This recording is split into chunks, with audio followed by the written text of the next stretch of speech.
Hey guys, Dr. Jim Stoppani here, and we're live for another live Google Plus Hangout.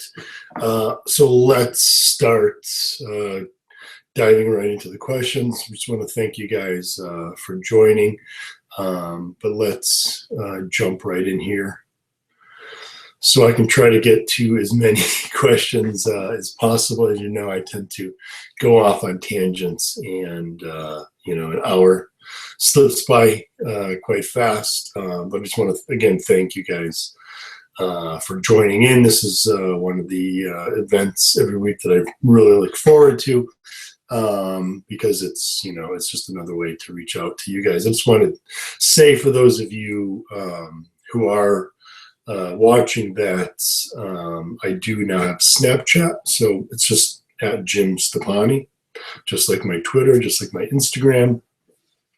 So join me there. It's a lot of fun seeing your guys' photos and videos that you send to me, and I have a blast sending them back to you. So let's start right away here with let's see. Brandon Denner asks, what do you think about sleep formulas, and are you going to make one? It's a great question. Sleep formulas,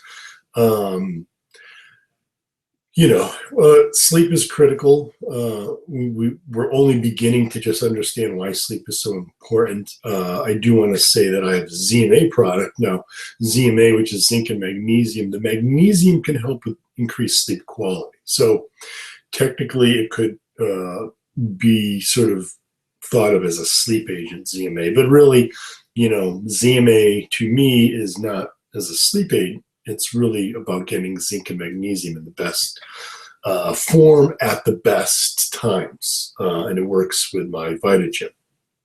Now, that being said, the magnesium at that dose specifically, 450 milligrams for males and 300 milligrams for females, can significantly enhance sleep quality, which means you're going to wake up feeling better, revived, better rest. But as far as like a specific real sleep supplement, will I come out with one? I don't have any immediate plans, and really that's because sleep is, we all have sleep issues. As a matter of fact, I'm in the middle of, I have literally hundreds of articles that I'm in the middle of writing as I go along, because I've got all these things that I want to get out to you guys as far as information. One of the ones I'm actually working on is sleep supplements. Now, the reason I'm not sure I would come out with a sleep aid, at least yet, is because there's basically what I call at least three areas of sleep as far as sleep problems. First one is falling asleep. Okay, so if you're a person who has trouble actually falling to sleep, you're going to need something completely different from a second problem, which is staying asleep. If you're a person who has no problem falling asleep, you can't sleep very long. You wake up in the middle of the night and can't fall back to sleep. That's a different problem than falling asleep. And then you have sleep quality issues. That's the third problem. You may sleep 7 or 8 hours a night, but you wake up and you do not feel rested. So those are three different issues requiring three different supplements if you're trying to focus on supplements. So let's start with the first one, which is trouble falling asleep. Now, trouble falling asleep, melatonin works very well, particularly sublingual melatonin. I don't miss a night without taking melatonin at 47 years old. As we age, the gland that produces melatonin, it basically starts to not produce as much. I look for my article on technology and sleep issues.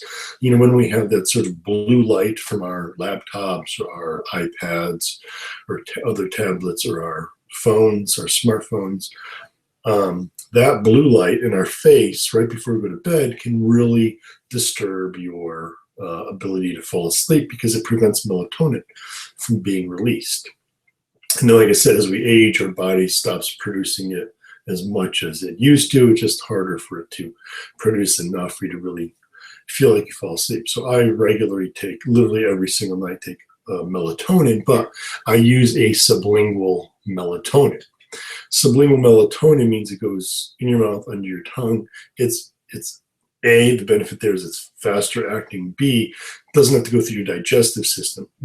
It gets absorbed directly into the bloodstream because those tissues in your mouth are thin, and the blood vessels are literally right there. If you lift up your tongue and look under your tongue, you literally can see veins right there at the base, at the underside of your tongue. So that's a small distance for melatonin to have to travel across before it gets directly absorbed into the bloodstream. That means you don't have to digest it. And when you digest something, first of all, the chemical environment of the stomach can be very harsh and break down that molecule. Plus, it has to go through the liver, which again, it can be broken down there, and plus it takes longer before it becomes active. So with sublingual, you have the benefit of faster acting, and you have the benefit of not having to worry about it being broken down by the digestive system. So trouble falling asleep, melatonin can work very, very well. Another thing that can work quite well is 5-HTP, which basically is a chemical that the brain also produces that helps you relax. And so if you have trouble, and actually just falling asleep, but sort of relaxing at night, and you find that you're for some reason amped up later at night, 5-HTP can work well to help get you into that relaxing mode. Also, L-theanine, the amino acid L-theanine that is in green and black tea, can be very effective for helping you to get nice and calm. Now, interestingly enough, L-theanine has both a energy enhancing and alertness ability, but it also has ability to relax you. Taken in the daytime, especially with caffeine, L-theanine can really help to keep you more alert and focused and energized. Taken at nighttime, without caffeine, L-theanine can really help calm you down. And L-theanine is also very effective for those of you who have caffeine later in the day. It sort of combats the sleeplessness that you get from caffeine. So if you're one of those people who has trouble with caffeine, like if you take pre-gym and your workouts are later in the day and you find that you just can't fall asleep at night, taking L-theanine around 100, 200 milligrams can actually help combat that sleeplessness that you get from the caffeine. So that works quite well. Now, comes to staying asleep, valerian. The valerian herb is very effective for staying asleep. And then when you get to sleep quality, if that's your issue, things like magnesium, especially when taken in a high enough dose, such as in ZMA and in my ZMA gym, that can help you feel better rested. So those, I probably wouldn't design a sleep supplement because each person has different, issues with sleep, whether it's falling asleep, staying asleep, or sleep quality. So, you want to buy the individual. I'm a firm believer in instances like that where it's not really one size fits all, but you want to use supplements that are, effective for your particular issue. So I won't go on too many rants here or get off too tangent here on sleep quality, as I've touched on this on other Google Hangouts before and on social media. So I'll leave it there as far as my answer with sleep agents.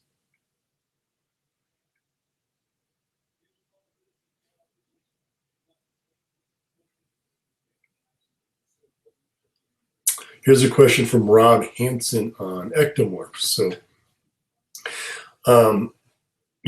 our body types. We generally sort of fit people into 3 different body types. Ectomorph is the skinny, real skinny guy who has trouble gaining weight, which is really what I was as a child.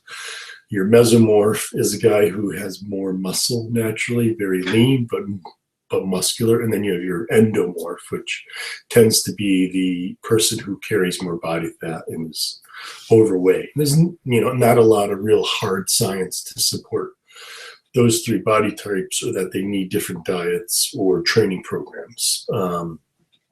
I'm a firm believer in really looking at the individual, and I don't like to categorize people, but let's call ectomorph the hard gainer, skinny guy. Like I said, it's definitely what I was. For people who have trouble gaining weight, and Rob said, I've read your dieting 101, follow any advice that applies. Sometimes I just struggle to consume 300 to 400 grams of carbs a day. Well, the best advice I would have is to watch my mass gaining, how to build your own mass gainer video, an article. You can find that on my YouTube page. You can find that on bodybuilding.com. You can find that on JYMSupplementscience.com. I basically teach you how to take Pro Gym and build your own mass gainer. And that's the issue here. If you have trouble consuming adequate calories and adequate carbs, then what you want to do is get more liquid carbs. Now, most mass gainers out there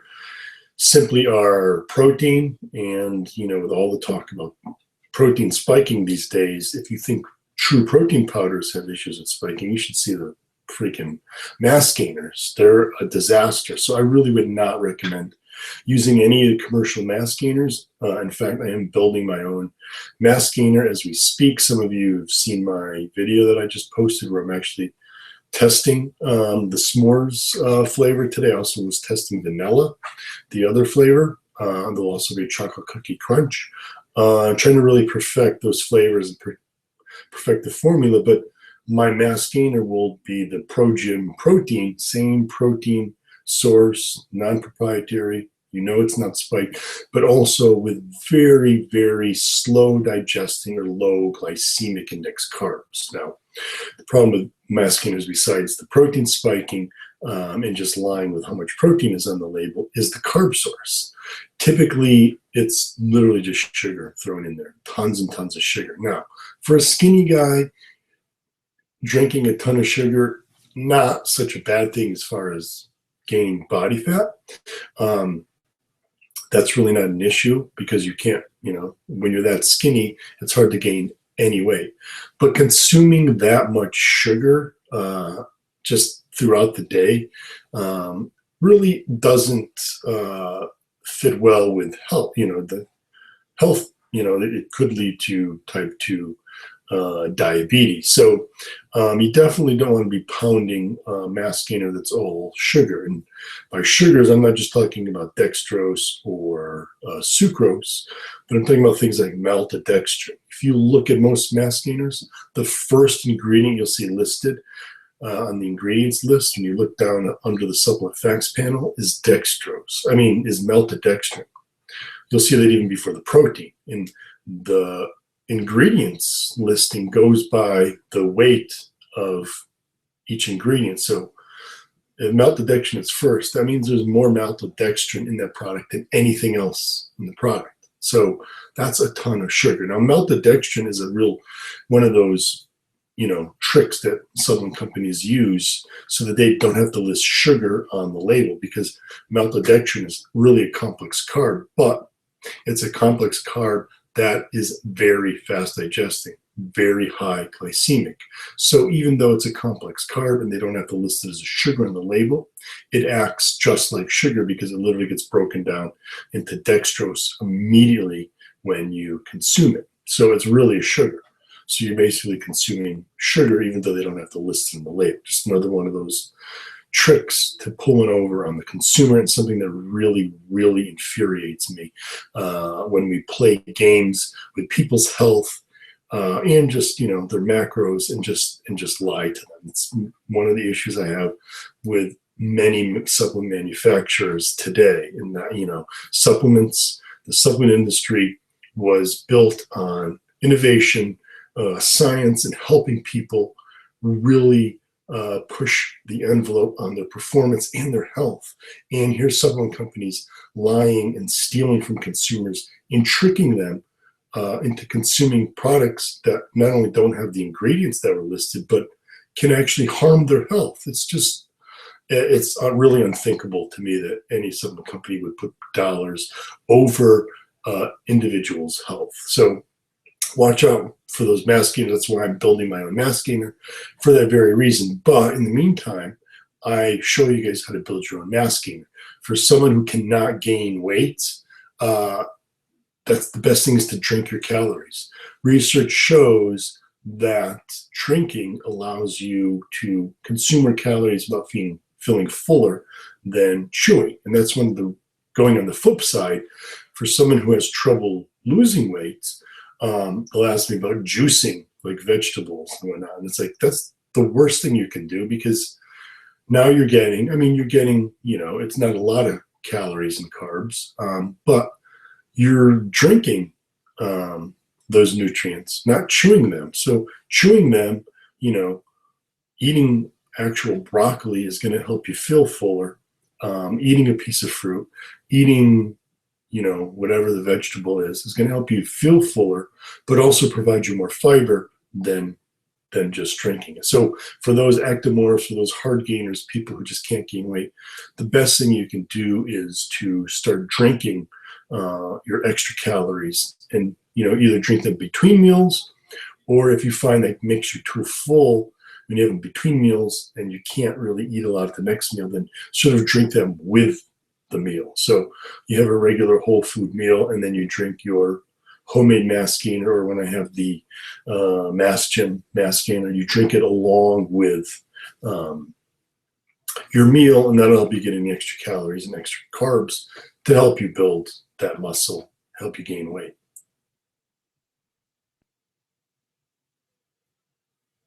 Here's a question from Connor Campbell. I would like to know if it would be okay to combine shred gym and pre-gym, pre-workout, in terms of caffeine intake, etc. I actually have an article at JYMSupplementscience.com. Just go to the website, click on supplement facts, and I have an article on how to take shred gym, but it's not just on how to take shred gym, it's how to take shred gym in relationship to pre-gym. Now, 300 milligrams of caffeine in pre-gym. It's 200 milligrams per serving of caffeine in shred gym. Unless you are not caffeine sensitive, there's really no, and even if you are, either way, even if you aren't caffeine sensitive, you can handle 500 milligrams of caffeine in one shot. There's no real need to consume shred gym before your workout.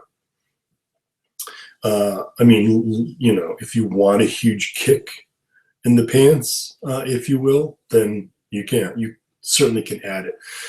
It's not going to really have any true fat burning benefit. And, some of you are confused because many of my old articles would recommend taking certain things prior to a workout because they've been shown to enhance fat burning during the exercise. However, what we now know is that it's really not about what you burn during the workout. This is why high intensity interval training works so well.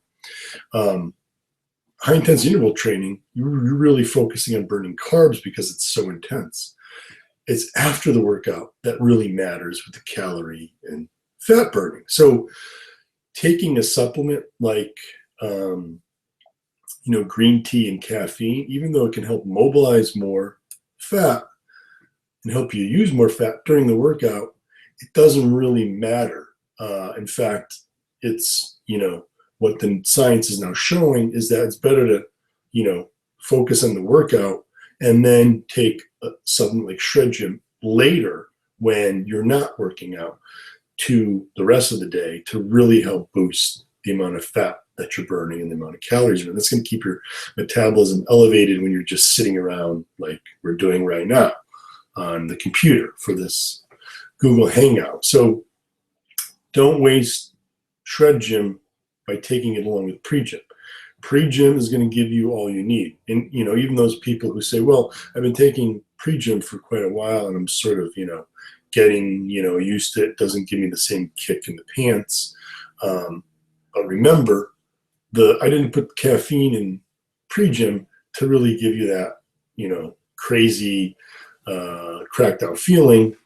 It's dosed for performance. The caffeine is critical for increased energy and strength gains. It even decreases muscle pain, which can help you train harder. So that's the real reason that caffeine at that dose is in pre-gym. And then along with the L-tyrosine, along with the alpha-GPC, along with the huperzine, it's the perfect dose of each of those to give you a nice focused, you get more focus and concentration when you're in the gym. So you could take Shred Gym with pre-gym, but like I said, you're better off taking it elsewhere. And if you read that article that I was talking about, I specifically show you how to take it throughout the day based on when you train. So taking it around your training, but away from training, away from taking pre-gym. So I hope that helps answer. That question is a common question that I get.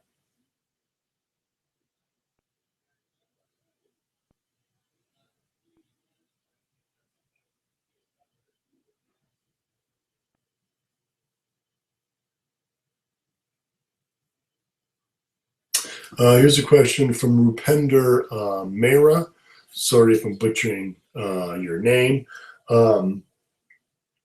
Says, I want to try to understand this question. What it means by taking protein as first thing after wake up. I mean to say every person wants to be fresh first after wake up, then wants to brush teeth for eating or drinking, and it takes almost 20 or 30 minutes. So taking protein after this still works as first thing upon. So I think the question is, does it have to be literally after you step out of bed within the first 2 minutes, or can you wake up, brush your teeth, get dressed, maybe jump in the shower? Sure, I mean, you don't have to have a protein shake sitting right beside your bed side table.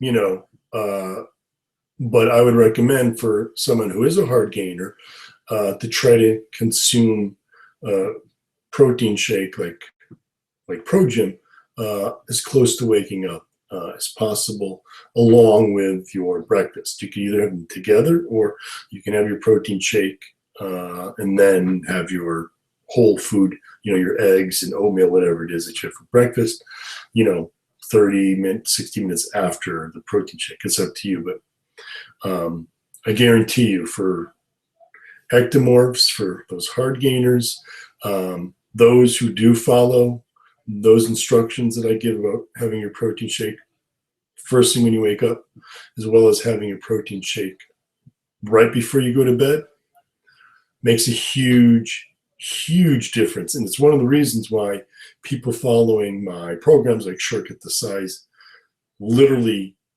report thousands and thousands of reporting gaining 25 to 30 pounds of lean muscle. In some cases, they're actually doing that, gaining that much weight while they're losing body fat. Obviously, not everyone's going to be able to make those kinds of gains, but one of the reasons for those gains is because they're following the nutrition advice that I've designed for them. It truly makes a big difference. Trust me. If that is your real goal, to maximize muscle mass, I highly recommend going with a protein shake upon waking up in the morning, as well as before bed, and of course, pre and post workout.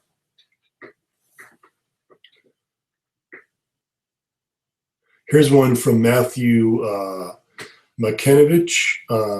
He says, I just ordered the gym system stack and was wondering, how should I take the supplements? Should I take Pro-Gym after the workout as well as post-gym? Or should I take a scoop of Pro-Gym before the workout and a scoop after to go along with post-gym?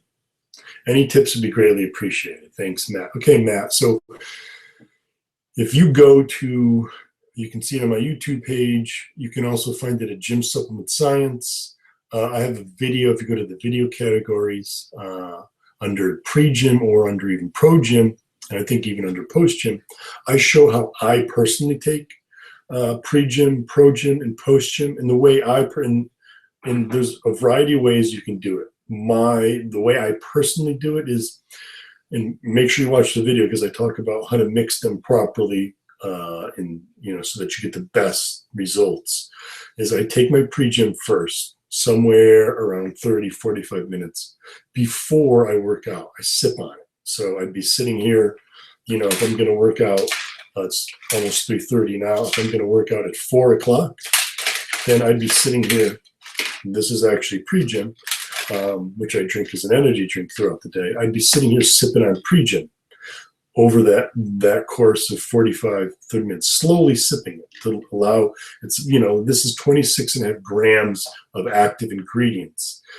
All those amino acids, the branched chain amino acids, the beta alanine, the creatine as well, these have to be absorbed. So sipping on it can help the body better absorb such a massive dose of each ingredient. So I do that. Then somewhere in like 15, anywhere from 30, 15, 10 minutes before my workout, I rinse out the same shaker cup, or I get a different one, and I put in 1 scoop, which I would normally have as a pre-workout, and then a second scoop up to even a third, somewhere 2.5 to 3 scoops for post-workout. I put it all in one shaker cup, up to 3 scoops, mix it all up, and then I start sipping on that before the workout. Slowly sipping on it. And then I sip on it throughout the entire workout. And again, like I said, watch the video. I explain more in more detail. So I'm sipping that throughout the workout, right up to my final set. Once I'm done with my pro gym, then I get my post gym out, rinse out the shaker cup, mix in my post gym, and then I let it sit and make sure it goes in the solution a good 15 minutes before I even start sipping on it, just shaking it, regularly shaking it, letting it all dissolve. Then I start sipping on that. It's personally how I do it. Doesn't mean it's the right way. There's many other ways you can do it. You could take 30, 45 minutes before, drink your pre-gym, then make another pro gym. Either rinse this one out, put a scoop of pro gym, and drink that right before the workout. Then you go to the gym, you've had your pre-gym, you've had your pro gym, all you need is water. Then after the workout's over, you have another 1 or 2 scoops of pro gym and another serving, and a serving, not another one, but a serving of post gym. Now, doesn't matter which order you do pre and pro gym, or on the backside of the workout, what order you take post and pro gym. Doesn't matter. Or you can combine. You can take drink post gym first, and then drink pro gym after. You can drink pro gym first and then post gym after. You can put pro gym and post gym in one shaker cup and mix them together and drink them together. It really doesn't matter. Just make sure that before you work out, you have pre gym and pro gym. After you work out, you have post gym and pro gym. Or you can do like I do, have the pre first, post after, and in between, before and after, have your pro gym. In fact, for those who like to mix it into one, they like to mix their pre and pro or their post and pro into one shaker cup. I'm coming out with the orange mango, which not only is a great flavor by itself, but when you have it along with vanilla pro gym, it tastes like the best smoothie you've ever had. So you really, for those who like to combine their pro gym with their pre and post gym, you guys are really going to love that mixture. So Matt, I hope that really helps you have some more clarity, better clarity on how to take the gym system. But be sure to also watch that video, like I said. If you want to see it the way I do it, like I said, there's no real benefit of either way of doing it. The only benefit on the pre side you'll get of doing pre-gym first and then pro gym is that you'll tend to feel the caffeine and the huperzine and the tyrosine a little quicker if you take pre-gym by itself and then follow a pro-gym. Whereas if you take pro-gym first, then pre-gym, or if you take them together, the effect might be a little slower, but you're still going to get the same effect. So just realize that if you really want to have that, boost from the caffeine and the alpha GPC, the tyrosine, right away, make sure you time it so that if you're taking it together, you give it a little more of a lead time.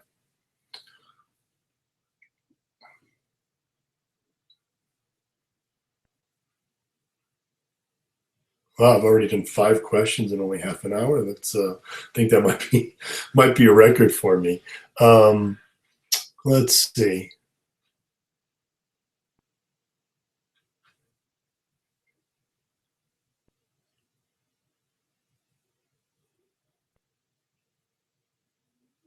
Oh, here's a good question. This is from Sam Holiday. It says, well, I get this question a lot. What is the best way to transition from shortcut to shred to shortcut to size? I understand they're very similar and some fat gain will be inevitable, but how can I transition and keep a good metabolism? Actually, you don't necessarily have to gain fat if you do it properly. So let's start, for those who don't understand shortcut to shred in the diet. And this is really a question on the diet, not the training program, because they can literally stop shortcut to size, that final workout of week 12, and literally next day jump right into shortcut to shred if you want to. The question here is really about the diet, because with shortcut to shred, you gradually reduce your carbs, which is going to reduce your calories over the program, which is going to help you to keep losing body fat. So with shortcut to shred, you start at about 1.5 grams of carbs per pound of body weight. So let's say weighed 200 pounds, 1.5 grams of carbs is going to be 300 grams of carbs per day. Then in phase 2 of the diet, which starts at week 2 and goes to week 5 of the diet, you drop carbs to 1 gram per pound of body weight. So 200-pound person goes from 300 grams a day to 200 grams a day. So it's a drop of about 100 grams. Then in phase 3 of the diet, which is weeks 4 through 6, you're down to 0.5 gram of carbs per pound of body weight. So that 200-pound person would now be consuming 100 grams of carbs per day. So, drop about 100 grams through each of those phases. So now they're basically at 0.5 gram of carbs, 100 grams of carbs per day, considered a low carb diet. When you jump on shortcut to size, you're basically consuming around 2 grams of carbs. So if you're transitioning from shortcut to shred over here to shortcut to size, what do you do about the diet? You just go from 0.5 gram of carbs per pound of body weight, jump right into, back up to 1.5 or 2 grams. And this is a good question for those who want to repeat shortcut to shred. The first phase of the diet is 1.5 grams of carbs. For 3, do you go from 100, if you're 200 pounds, back to 300, just like that in one day? Or no, same thing with shortcut to size. You don't want to jump back here. What you want to do, if you're doing shortcut to size, is you want to reverse diet. I don't know how many people are familiar with the term reverse dieting, but it basically means, as I outline those steps of shortcut to shred, dropping carbs, each one of those phases, you now want to gradually do the reverse of that. So go from 0.5 grams up to 1, up to 1.5 to 2. But you may want to do much slower steps. So I would probably recommend starting shortcut to size by jumping to maybe 0.75 grams of carbs per pound of body weight as your sort of first phase. And then, and not like giving you a timeline saying, okay, do that for 1 or 2 weeks. See how your body responds. And if you do it gradually enough, you really will gain very little body fat. So you jump up to 0.75. You find that you're doing well without gaining body fat. Next move is to go to 1 gram of protein, and fat stays the same. So then you're up to 1 gram. You do that for a while to see how your body responds. You're still not gaining body fat. Now you can jump up to 1.5 grams and eventually up to 2, as long as you're happy and your body is responding properly. And if you do it properly, what happens is it allows your body to adjust to the higher carb, higher calorie intake by boosting up your metabolism, and it gets used to that new calorie intake, and without gaining body fat, or at least without gaining excessive body fat. Now, if you're finishing sugar at the shred, but you want to do it again, or you want to jump to my Super Shredded 8 diet or workout program or any of my other programs, but your goal is still to maximize fat loss, you have a couple options here. If you're really not that happy with the fat loss that you've seen and you've got quite a ways to go, you're at 0.5 grams, you want to look at my Dieting 101 and pick it up from the point of the diet where you're at 0.5 grams per pound of body weight. So I teach you how to progressively continue while losing body fat.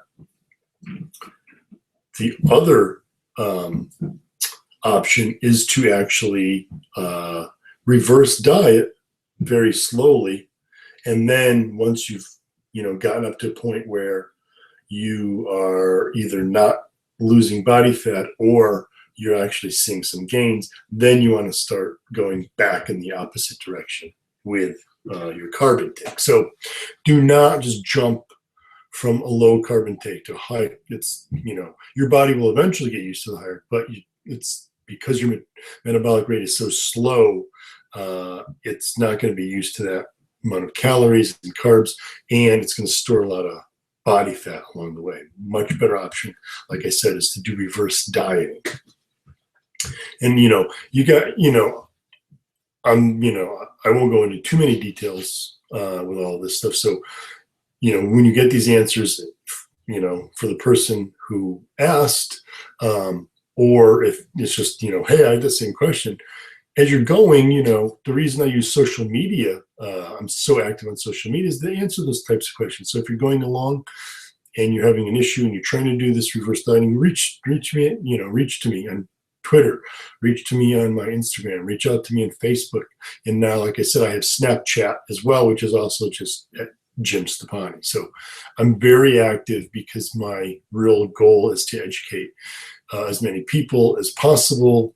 People always ask, geez, I can't believe you're so active and you spend so much time. Well, yeah, I got into fitness because I care about helping people. So the more people that I can help and reach, the happier I am. I mean, that's really my true goal. My dog just came in, so don't mind the drinking. You guys can say hi to Tanner. I thought she was locked out, but I forgot about the dog door. She snuck in, so don't mind the background noise. Eventually, I'll be out in my home gym doing these in the future. Right now, my Time Warner internet does not reach out there, so I have a good friend who's an IT guy helping to extend the signal so that I can be in the gym. And then what I'd like to be doing is when I get a question on training, I'll be actually in the gym and I can actually help to demonstrate some of these things. So that's really the goal here. Just, another way that I can, answer your questions and help you guys get clarity on many of the questions that you have.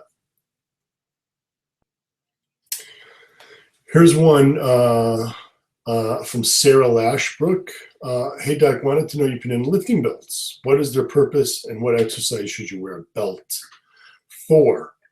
As I just shot a video today, strange enough, on using a belt. And I have an article on my website on training belts. And for those of you who are, real hardcore Gym Army members, that I also actually sell a gym logo Cardillo weight belt, which Cardillo weight belts are the highest quality belt that you can get. For those of you who have purchased them, that it's well worth the price. It actually uses instead of just plain, like a brown leather belt that uses the cowhide. These are actually covered, so it's got the stiff leather, but it's actually covered in garment leather, like a leather jacket. So they're very nice feel, very comfortable. very high quality belt.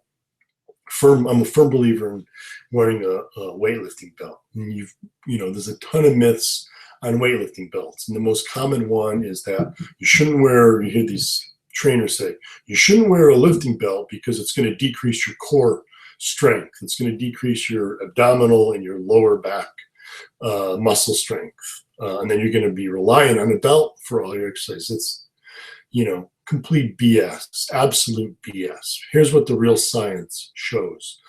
When you wear a belt, what the science shows is that it actually increases the activity of those muscle fibers because it's pushing against the belt. It allows you to actually activate them even better. So you're better activating your core, you're better activating your abdominal muscles, you're better activating those lower back, spinal erector muscles when you wear a belt, which helps to support your body, especially during like a squat or a deadlift.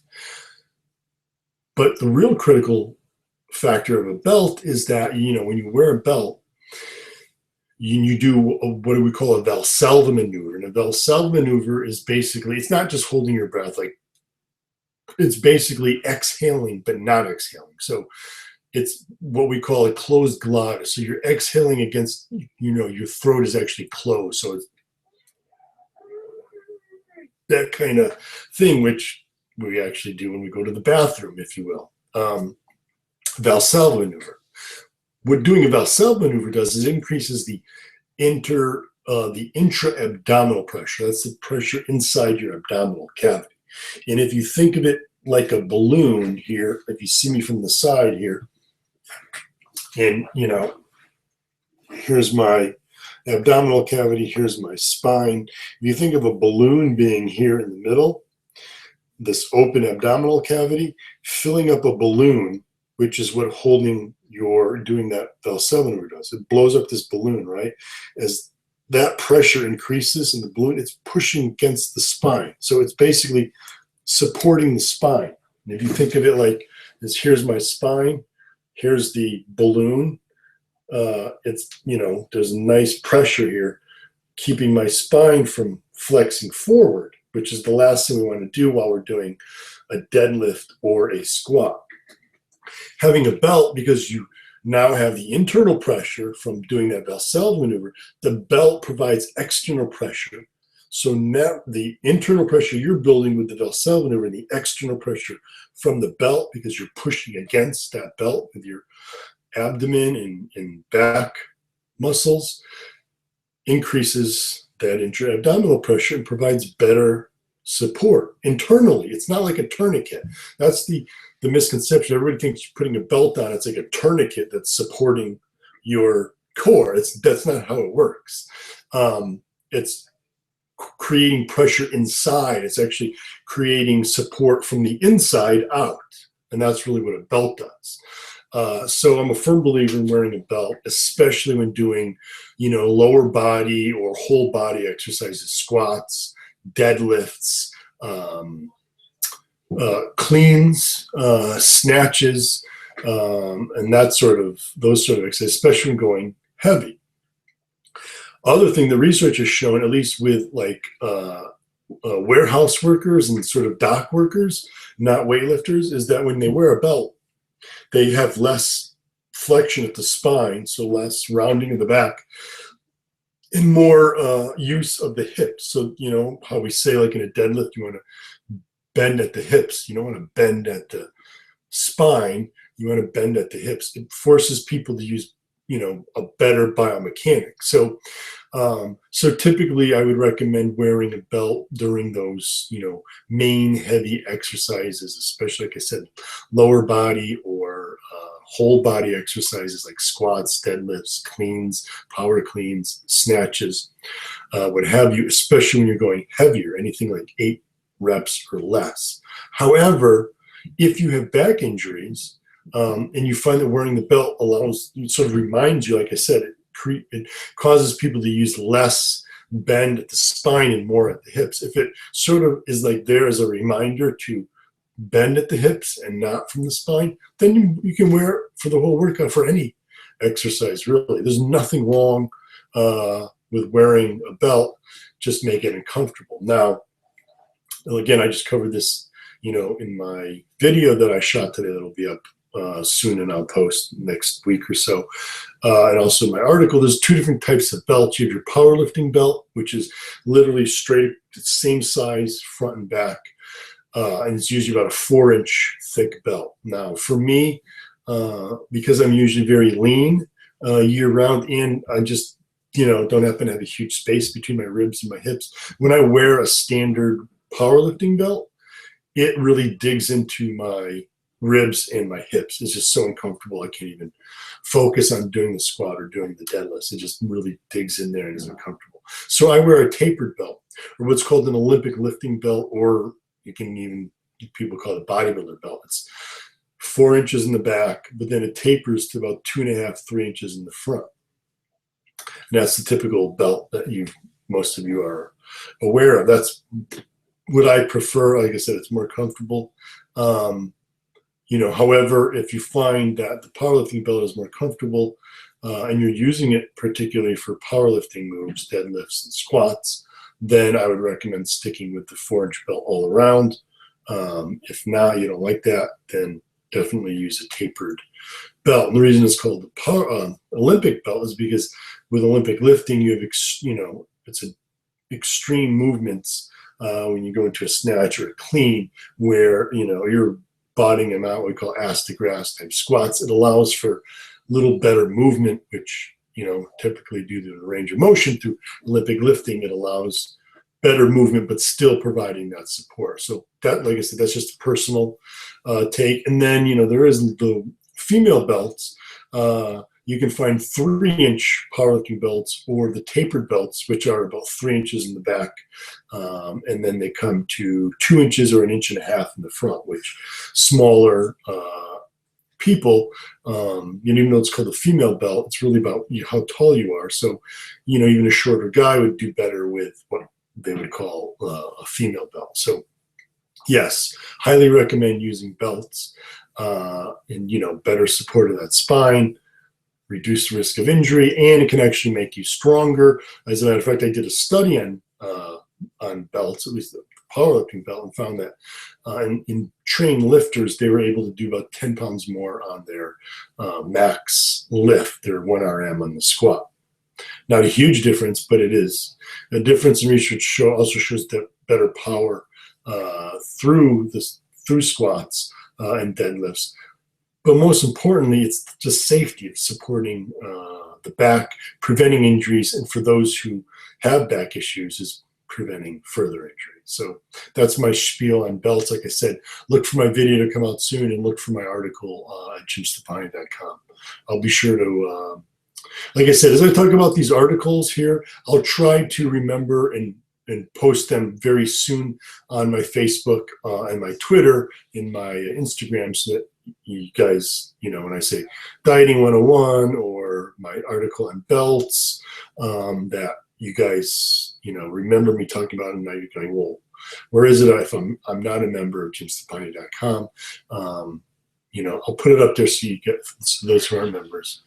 But it's also a good point of why not be a member. I mean, you would not believe the information that I have on my website for literally just $14 a month, with all the programs and videos that you can't find anywhere else. And it works with my own app, where you literally can follow the workout.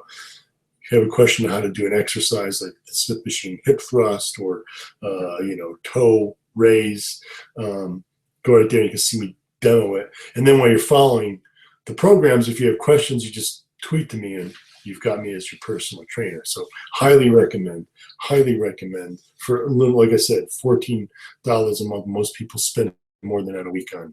Some people spend more than a day at Starbucks. So now that, let's see. Here's one from David Arnold, who says, I finally remember my question for you. How important is massage therapy and chiropractic work when training? Any specific benefits, downfalls?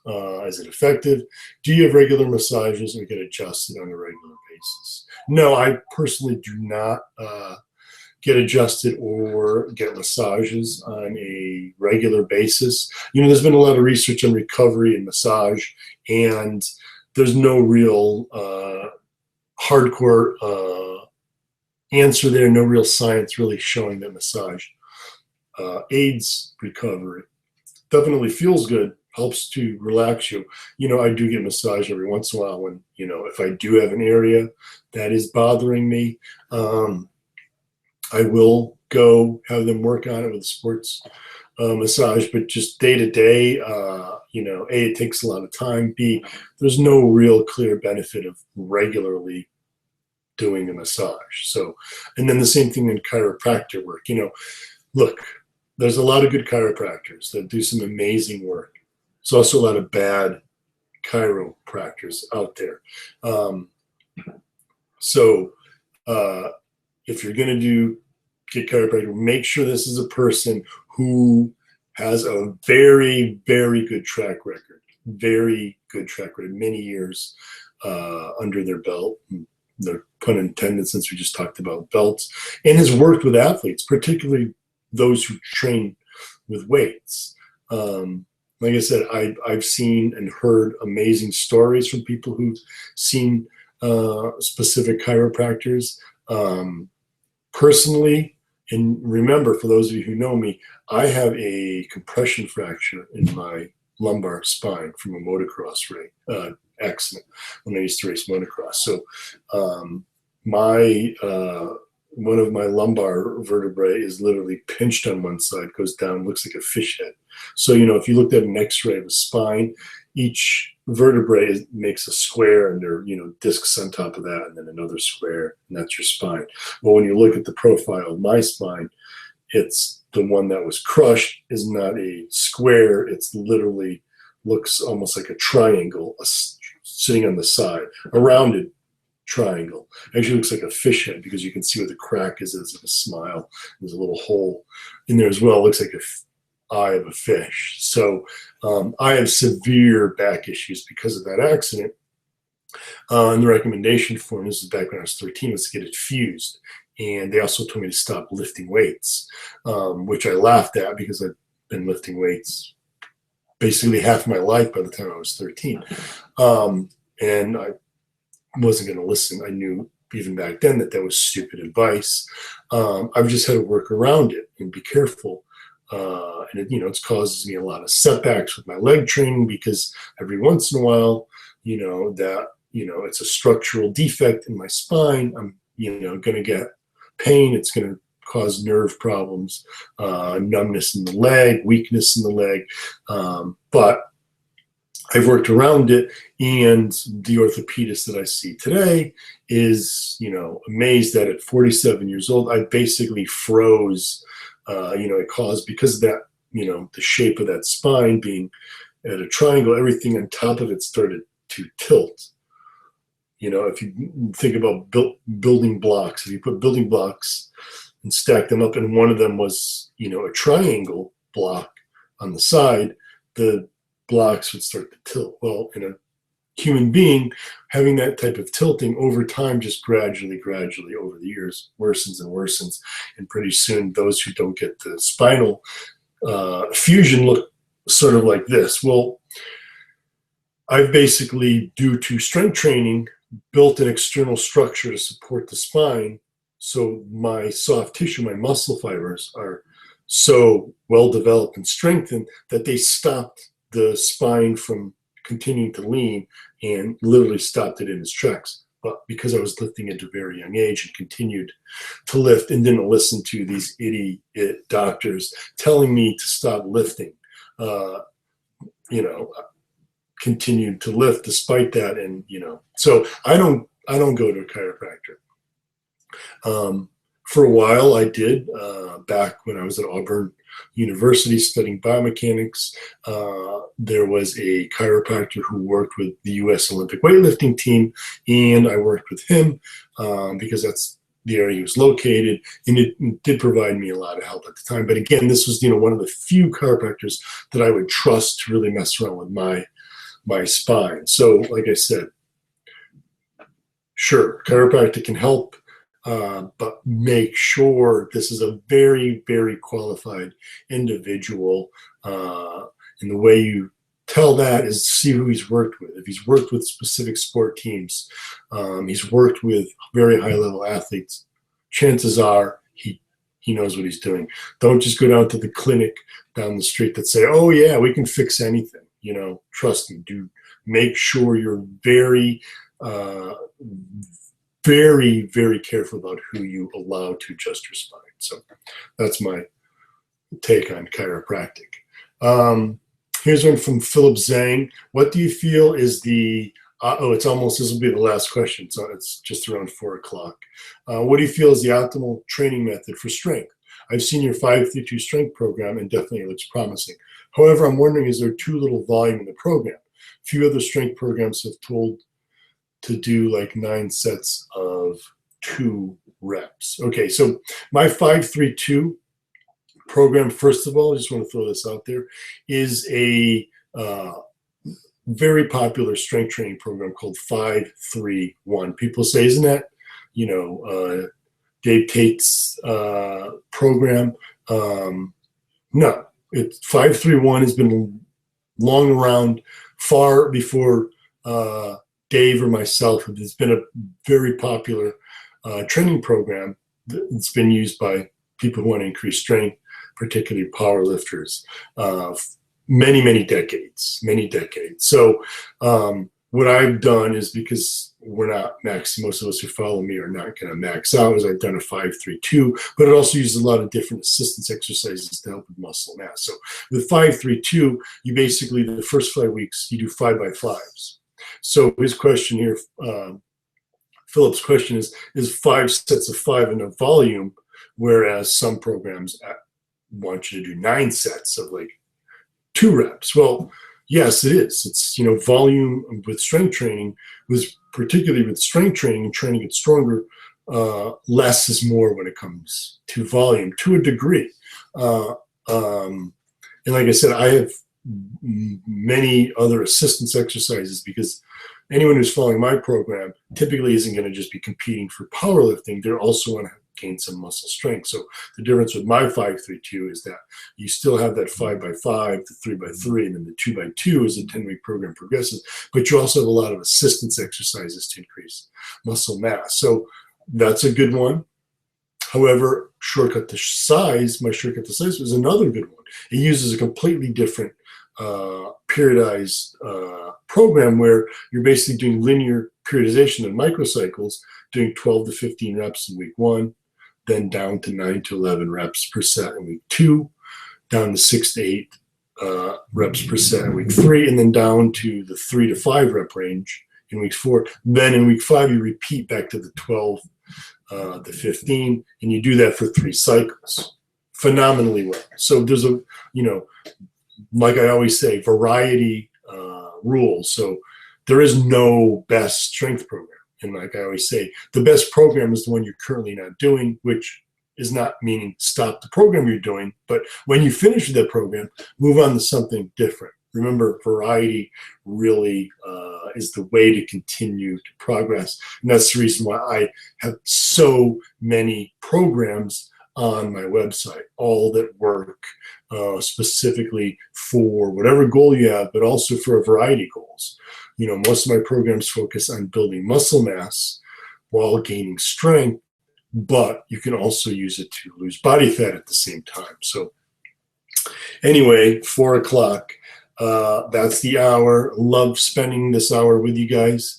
So thanks for tuning in, and let people know who weren't able to make it that you can watch this on Facebook. So I said something here for those of you who were tuning in and you're like, what did he just go to not my Facebook page. Well, I'll have the links on Facebook, but my YouTube channel, you go to YouTube, these are all recorded.